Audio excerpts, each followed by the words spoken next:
السلام علیکم، welcome to my channel منصور کہانیاں۔ ویڈیو کو لائک کریں اور چینل کو سبسکرائب کریں، شکریہ۔ پیش خدمت ہے کہانی دیوتا، نیکسٹ ایپیسوڈ۔ پاشا نے کہا، گدھے کے بچے، تم اپنے جیلر کو گولی مارو گے اور اپنے سینئر کو قتل کرنے کے جرم میں سزائے موت پاؤ گے۔ اسسٹنٹ کو اپنی حماقت کا احساس ہوا۔ پاشا نے کہا، جاؤ اور فوج کے افسران سے کہو کہ ان کا قیدی جنرل پاشا کے ہاتھوں ٹوٹ پھوٹ رہا ہے۔ اسسٹنٹ سپاہیوں کے ساتھ دوڑتا ہوا اپنے دفتر کی طرف جانے لگا۔ جنرل شدید تکلیف کے باعث فرش پر تڑپ رہا تھا اور چیخیں مار رہا تھا، لیکن دوسری ٹانگ کی ہڈی ٹوٹنے کے بعد وہ چیخنے کے قابل بھی نہیں رہا، بے ہوش ہو گیا۔ پاشا اسسٹنٹ کے اندر پہنچا۔ وہ فوج کے ایک بڑے افسر کو بتا رہا تھا کہ پاشا وہاں کے جیلر کے اندر پہنچ کر جنرل کو ہاتھ پیروں سے معذور بنا رہے۔ پاشا کی موجودگی کے باعث جیلر حیرت انگیز جسمانی قوت کا حامل ہو گیا ہے۔ اسے کوئی روک نہیں سکتا اور نہ ہی اسے گولی ماری جا سکتی ہے، کیونکہ گولی پاشا کو نہیں، جیلر کو لگے گی۔ فوج کا وہ افسر ہیڈ کوارٹر کے اعلیٰ افسران کو یہ رپورٹ دینے لگا۔ ایک اعلیٰ افسر نے کہا، ہم میں سے کوئی پاشا کو نہیں روک سکے گا۔ اب یہی ہو سکتا ہے کہ جنرل کو فوراً گولی مار دی جائے تاکہ وہ بیچارہ تڑپ تڑپ کر نہ مرے۔ پاشا نے ایک افسر کی زبان سے کہا، میں پاشا تم لوگوں سے مخاطب ہوں۔ میں نے ماضی میں تمہاری حکومت کا وفادار بن کر رہنے میں کبھی کوتاہی نہیں کی۔ اس کے باوجود تم لوگوں نے سوچا جب میری ضرورت ہوگی تو مجھے نارمل بنا دیا جائے گا، ورنہ بدترین پاگل بنا کر رکھا جائے گا۔ کیا تم لوگ انسان ہو؟ جیسا سلوک تم نے مجھے وفادار سے کیا، ویسے ہی سلوک دنیا کے تمام وفادار ممالک سے کرتے ہو۔ نصف صدی کی تاریخ گواہ ہے کہ تم وفا کرنے والوں کو جوتے کی نوک پر رکھتے ہو۔ جو طاقتور اور جغرافیائی لحاظ سے مضبوط ہو اسے بڑی مراد دیتے ہو۔ اب دیکھو کہ پاشا کا جغرافیہ بدل گیا ہے، میں تم سب کو جوتے کی نوک پر رکھوں گا۔ ایک اعلیٰ افسر نے کہا، بے شک تم نے وہ طاقت حاصل کر لی ہے کہ ہم سے اپنے مطالبات منوا سکتے ہو۔ ہمیں بتاؤ تم کیا چاہتے ہو؟ میں تو اب جو چاہتا ہوں خدا سے چاہتا ہوں۔ خدا کو بھولنے والے امریکہ سے مانگتے ہیں۔ میں تم سب کو وارننگ دیتا ہوں، جنرل کو گولی نہ ماری جائے۔ اس کے ایک ہاتھ اور دونوں پیروں کی ہڈیاں ٹوٹ گئی ہیں۔ ان ٹوٹے ہوئے اعضاء کو کاٹ کر اسے زندہ رکھا جائے۔ وہ کبھی اپنے گھر کے دروازے پر نہیں جائے گا، اپنی باقی زندگی فٹ پاتھ پر بھیک مانگ کر گزارے گا۔ اگر ایسا نہ ہوا تو تم سب بھی اسی طرح اپاہج بنا دیے جاؤ گے۔ تم جو چاہتے ہو وہی ہوگا۔ ہمارے صرف ایک سوال کا جواب دے دو، کیا تم نے ہی ہمیں ٹرانسفارمر مشین سے محروم کیا ہے؟ ہاں، یہ سعادت میں نے حاصل کی ہے۔ آئندہ بھی یہی کروں گا۔ نہ کبھی نئی مشین بننے دوں گا اور نہ کبھی کسی مجبور اور بے بس کو ایسی مشین کے ذریعے پاگل بنانے کا موقع دوں گا۔ دوسرے افسر نے کہا، پلیز میرے بھی ایک سوال کا جواب دو، کیا تمہاری پشت پر دیوی ہے؟ دیوی کیا بیچتی ہے؟ اب میرا ذہن ایسا فولادی ہو چکا ہے کہ وہ آتما شکتی کے ذریعے بھی میرے اندر نہیں آ سکے گی۔ تم حقیقت چھپا رہے ہو۔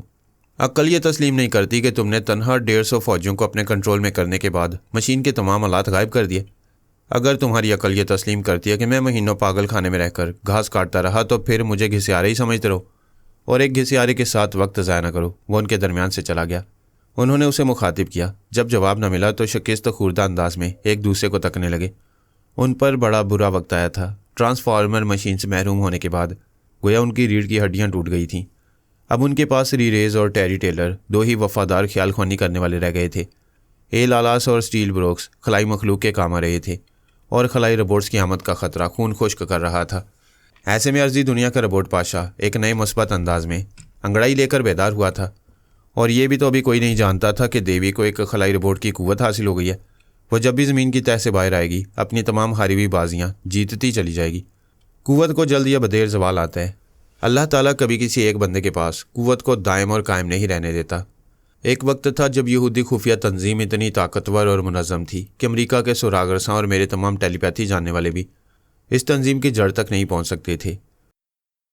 پھر وہ طاقتور تنظیم زوال پذیر ہونے لگی اور دیوی ایک ناقابل شکست بلا کی طرح امریکہ اور اسرائیل کے تمام ٹیلی پیتھی جاننے والوں کے دماغوں پر حکومت کرنے لگی۔ اتنی زبردست اور شاندار فتوحات کے بعد دیوی کے دماغ میں زوال کا کیڑا کل بلانے لگا۔ اس نے بابا صاحب کے ادارے کو فتح کرنا چاہا۔ صرف 12 گھنٹوں میں سونیا نے اسے دن میں تارے دکھائے تو اس نے زیر زمین جا کر پناہ لی۔ اب خلائی مخلوق کی طاقت خطرے کی گھنٹی بجا رہی تھی۔ یہودی تنظیم ایک بار پھر آہستہ آہستہ قوت حاصل کر رہی تھی۔ دیوی کو بھی نئے سرے سے سر بلندی کا موقع مل رہا تھا۔ امریکی ٹیلی پیتھی کی جنگ میں سب سے کمزور ہو چکا تھا، لیکن وہ سپر پاور نہ جھکنا چاہتا تھا اور نہ ہی ٹوٹنا۔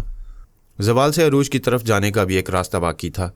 رمی ریز اور ٹیری ٹیلر نے ٹرانسفارمر مشین کا بلو پرنٹ حاصل کیا۔ 4 نہایت ہی ذہین اور تجربہ کار مکینکس کو اپنا معمول اور تابع دار بنایا۔ مشین کی تیاری کے لیے امریکہ کے جنوب میں ایک ایسے جزیرے کا انتخاب کیا جہاں صرف 200 ماہی گیر آباد تھے۔ انہیں وہاں سے ہٹانے کے لیے ہیلی کاپٹر کے ذریعے جزیرے میں زہریلی گیس اسپرے کرائی۔ وہ جزیرہ چند دنوں میں ویران ہو گیا۔ ایک ٹرانسفارمر مشین تیار کرنے کے لیے کروڑوں ڈالر، درجنوں مکینک، کاریگروں اور مزدوروں کی بھی ضرورت تھی۔ یہ تمام ضرورتیں خیال خوانی کے ذریعے پوری کی گئیں۔ وہاں سبھی کو تنویمی عمل کے ذریعے معمول اور تابع دار بنایا گیا اور ان کے ذہنوں سے پچھلی زندگی کی یادیں مٹا دی گئیں۔ ان دونوں نے یہ کام اتنی رازداری سے کیا کہ اپنے ملک کے حکام اور فوج کے افسران کو بھی خبر نہ ہونے دی۔ اگر کسی نے یہ شبہ کیا کہ ایک جزیرے میں کسی قسم کی خفیہ سرگرمیاں جاری ہیں تو اس سے شبہ کرنے والے کی کھوپڑی گھما دیا، اسے مار ڈالا۔ ایک عام شخص بھی بیمار اور کمزور رہنا نہیں چاہتا، پھر پوری قوم اور پورا ملک کیسے کمزور رہنا چاہے گا؟ رمیریز اور ٹیری ٹیلر جیسے محبان وطن بڑی رازداری سے کھوئی ہوئے ملک کی طاقت دوبارہ حاصل کرنے میں مصروف ہو گئے۔ زوال کے وقت میں نے اپنا اور بابا صاحب کے دائرے کا ذکر نہیں کیا، کیونکہ زوال اس وقت آتا ہے جب اعمال میں کھوٹ یا خرابی ہو۔ جناب تبریزی ہم میں سے کسی کو گمراہ نہیں ہونے دیتے تھے اور ضرورت سے زیادہ طاقت حاصل کرنے نہیں دیتے تھے۔ اس کی ایک مثال یہ تھی کہ جو بھی ٹیلی پیتھی جاننے والا مخالف ہماری گرفت میں آتا تھا، ہم اس کے ذریعے اپنی قوت میں اضافہ نہیں کرتے تھے، اس سے کچھ عرصہ تک دوستی اور محبت سے پیش آ کر اسے آزاد کر دیتے۔ اگر ہم پر خطرات مسلط ہوں اور ہم مصائب میں مبتلا ہوں تو تمام دشمن تماشا دیکھتے تھے، لیکن ہم نے خلائی روبوٹس کے خطرات کو سمجھتے ہی تمام چھوٹے بڑے ممالک کے علاوہ اسرائیل اور امریکہ کو خلائی زون کے 3 سائنسدانوں کے شیطانی ارادوں سے پوری طرح آگاہ کر دیا۔ یہ ہمارے خلوص اور انسان دوستی کا ثبوت تھا۔ اس کے برعکس امریکہ بہادر ہم سے ناراض تھا کہ ہم نے اسے خلائی روبوٹ سے نمٹنے کا نسخہ نہیں بتایا تھا۔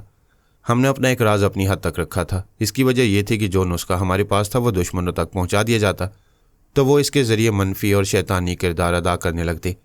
انہیں اپنے حفاظتی نسخے سے محروم رکھنے کے باوجود ہماری عزائم تھے کہ ہم اسرائیل اور امریکہ میں خلائی روبوٹس کو تباہی پھیلانے نہیں دیں گے۔ اس سے پہلے ان روبوٹس کو تباہ کر دیں گے۔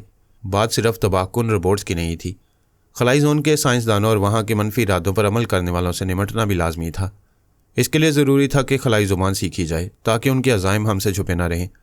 اس مقصد کے لیے بابا صاحب کے دائرے کے تمام خیال خوانی کرنے والوں کو، حتیٰ کہ مجھ کو اور سونیا کو بھی، جناب تبریزی نے ہدایت کی تھی کہ ہم ایمونا بابا اور اس کی بیٹی امونا سے روز 1 گھنٹہ صبح اور 1 گھنٹہ شام کو خلائی زبان سیکھتے رہیں۔ لکی 7 اور پارس خلائی زبان اچھی طرح جانتے تھے۔ وہ دونوں ثانی اور علی کو خیال خوانی کے ذریعے سکھاتے رہتے تھے۔ اس کے علاوہ ان پر تنویمی عمل کے ذریعے وہ زبان نقش کرتے تھے، جس کے نتیجے میں ثانی اور علی نے صرف 1 ہفتے میں وہ زبان اچھی طرح سیکھ لی تھی۔ ایلپا نے بدی اور روشنا کے دماغوں میں زلزلے پہنچا کر ان پر تنویمی عمل کیا تھا۔ ان کے ذہنوں میں خاص طور پر یہ بات نقش کی تھی کہ وہ ایلپا کی سوچ کی لہروں سے گدگدی محسوس نہ کریں۔ جیسے ہی ایلپا ان کے اندر آئے وہ انگریزی زبان میں سوچنا شروع کر دیں۔ ایلپا صاحب کا سپر ماسٹر اے لالاس اور اسٹیل بروکس کے اندر بھی پہنچی ہوئی تھی۔ یہ سوچا تھا کہ جب وہ دونوں رات کو نشے میں ہوں گے تو ان پر تنویمی عمل کر کے انہیں تابع دار بنائے گی، لیکن اس سے پہلے ہی وہ جان گئی کہ ثانی، لکی 7 اور پارس اس سے پہلے ہی بازی لے جا چکی ہیں۔ وہ تینوں صرف اے لالاس اور اسٹیل بروکس کے اندر ہی نہیں بلکہ بدی اور روشنا کے اندر بھی پہنچتے رہتے تھے۔ ایسی صورت میں اگر ایلپا اے لالاس اور اسٹیل بروکس کو تنویمی عمل کے ذریعے تابع دار بنانا چاہے گی تو وہ تینوں اس کے عمل کو ناکام بنا دیں گے۔ پھر یہ بھی ظاہر ہو جائے گا کہ ایلپا اور یہودی تنظیم پھر میدان عمل میں آ گئے ہیں۔ ایلپا سے یہ غلطی ہوئی تھی کہ ثانی، لکی 7 اور پارس کی موجودگی سے پہلے بے خبر تھی۔ اس بے خبری میں اس نے بدی اور روشنا پر تنویمی عمل کیا۔